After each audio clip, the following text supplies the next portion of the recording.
आज का वीडियो दोस्तों काफ़ी खास है। आज की इस वीडियो में मैं आपके साथ में शेयर करूंगा डायबिटीज़ या जिसको बोलते हैं मधुमेह, उससे संबंधित कुछ कॉमन इन्फॉर्मेशन जो कि आपको इसमें ध्यान में होनी चाहिए।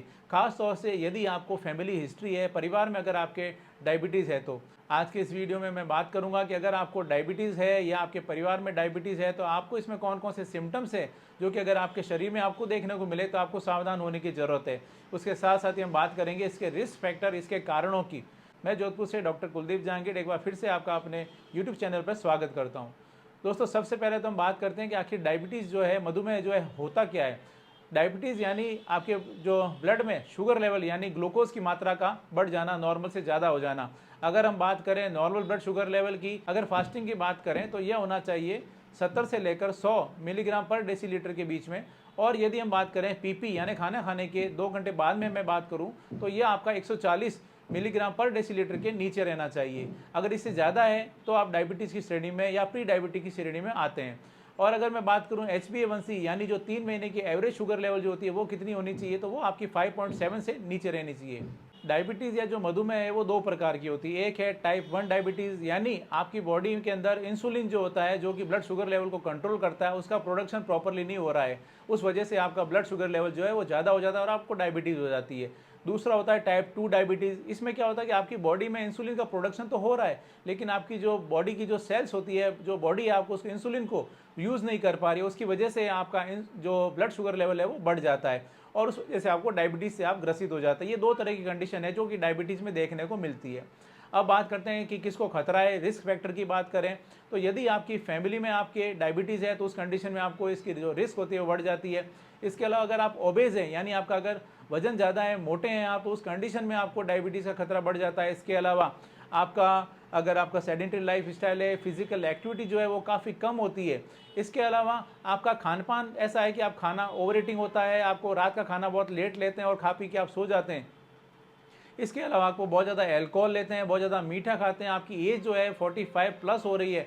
इन सभी कंडीशंस में आपको जो डायबिटीज़ का रिस्क होता है वो बढ़ जाता है। इसलिए आपको समय रहते आपको अपने खाने पीने में आपको ध्यान देने की ज़रूरत है। फिजिकल एक्टिविटी आपको बढ़ाने की ज़रूरत होती है। अगर आप बहुत ज़्यादा अल्कोहल ले रहे हैं तो आपको अल्कोहल भी आपको थोड़ा सा आपको लिमिट में लेना चाहिए, उसको आप विड्रॉल कर देना चाहिए, बंद कर देना चाहिए। दोस्तों, ये इन कुछ बातों का ध्यान रखना चाहिए ताकि आपको इस तरह की समस्या से आपको जूझना नहीं पड़े। अगर आपका वजन ज़्यादा है तो अपने वजन को कंट्रोल करें। दोस्तों, अब हम बात करते हैं कि अगर आपको डायबिटीज़ है तो ऐसी बॉडी में कौन कौन से सिम्टम्स है, कौन से लक्षण है जो कि देखने को मिलेंगे। तो इसमें जो वैसे तो पेशेंट टू पेशेंट इसमें अलग अलग सिम्टम्स आते हैं, बट अगर मैं कॉमन सिम्टम की मैं बात करूं तो इनिशियल स्टेज में अगर आपको बहुत ज़्यादा प्यास लगती है, आपको बार बार पानी पीने की इच्छा होती है, अगर आपको यूरिन बहुत ज़्यादा लग रही है, बार बार यूरिन के लिए जाना पड़ रहा है, अगर आपकी बॉडी में आपको बहुत ज़्यादा थकान, बहुत ज़्यादा कमजोरी महसूस हो रही है, अगर आपको कोई घाव हो गया तो घाव को भरने में समय लगता है, अगर आपको स्किन में फोड़े फुंसियाँ बहुत ज़्यादा निकल रहे हैं, इसके अलावा आपको बिना चाहते हुए आपके वजन में आपको देखेंगे वजन में कमी आ रही है, आप खा पी रहे हैं लेकिन आपका वेट लॉस हो रहा है, बहुत ज़्यादा आपको थकान, बहुत ज़्यादा कमजोरी महसूस होती है। इसके अलावा पुरुषों में बात करूँ तो पुरुषों में अक्सर मैंने देखा है कि उनकी जो पेनिस पे जो फोर स्किन होती है, उस फोर स्किन के अंदर उनको रैशेज पड़ जाते हैं, फोर स्किन टाइट हो जाती है जिसको बोलते हैं फिमोसिस। इस तरह की जो कंडीशन होती है वो भी डेवलप हो जाती है। और उसके अलावा महिलाओं की मैं बात करूँ तो महिलाओं में प्राइवेट पार्ट में उनको काफ़ी ज़्यादा इचिंग होना शुरू हो जाती है, या उनको यूटीआई की शिकायत होना शुरू हो जाती है, यूरिन में इन्फेक्शन होना शुरू हो जाता है। तो यह जो सारे सिम्टम्स है यह इंडिकेट करते हैं कि कहीं आपको डायबिटीज़ तो नहीं है, खास तौर से यदि आपकी फैमिली हिस्ट्री है तो।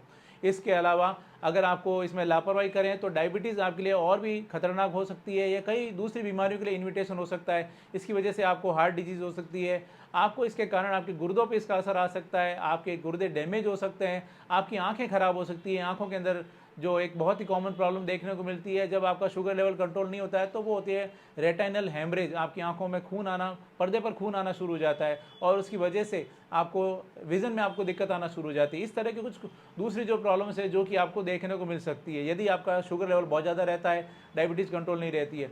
और इसके अलावा भी अगर शुगर लेवल और ज़्यादा रहता है तो उस कंडीशन में आपको डायबिटिक न्यूरोपैथी की आपको शिकायत हो सकती है।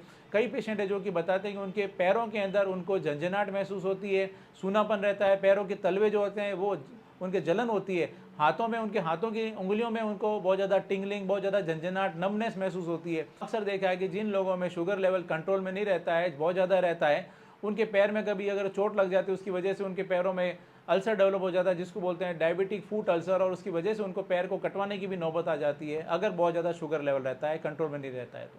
दोस्तों यह इसके कुछ कॉमन सिम्टम्स है जो कि देखने को मिलते हैं अगर आपको शुगर लेवल जो है वो ज़्यादा होता है तो। यदि आप समय रहते अपना उचित उपचार लेते हैं, खाने पीने में ध्यान देते हैं, तो आप अपने शुगर लेवल को कंट्रोल कर सकते हैं। प्रॉपर ट्रीटमेंट के लिए आप चाहें तो मुझसे भी कांटेक्ट कर सकते हैं। मैं उम्मीद करता हूं आज मैंने आपके साथ में जो भी जानकारी शेयर की है आपको ये पसंद आई है, आपके लिए फ़ायदेमंद साबित होगी। इसी तरह मेरे साथ जुड़े रहें, इस चैनल को सब्सक्राइब करें, बेल आइकन जरूर दबाएं ताकि जैसे भी कोई नेक्स्ट वीडियो अपलोड करूं आपके पास उसका नोटिफिकेशन आ सके। Thank you.